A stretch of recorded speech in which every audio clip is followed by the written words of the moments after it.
Pilipinas, una sa ating mga balita.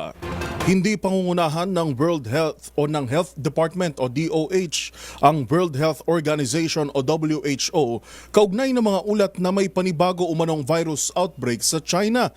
Paalala ng kagawaran sa publiko, huwag basta-basta magpaniwala sa mga nakikita sa social media. Narito ang report ni Boy Gonzales.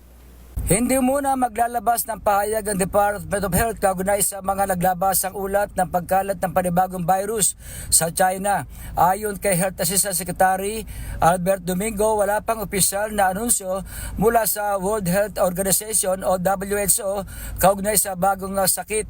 Anya, nakadepende ang magiging opisyal na pahayag ng DOH kung mayroong ilalabas na opisyal na deklarasyon ng WHO sa nabanggit na sakit.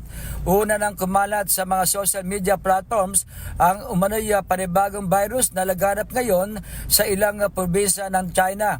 Ang umano'y bagong sakit na kumakalat sa China ay ang flu and human metapneumovirus na pinagsama ang influenza A, respiratory illness, mycoplasma, pneumonia at COVID-19. Payo ni Assistant Secretary Domingo sa publiko na maghintay ng opisyal na pahayag mula sa mga eksperto at huwag basta maniwala sa mga nakikita o nababasa sa mga social media. Para sa MBC TV Network News, ito si Boy Gonzales, una sa Pilipinas, una sa Pilipino.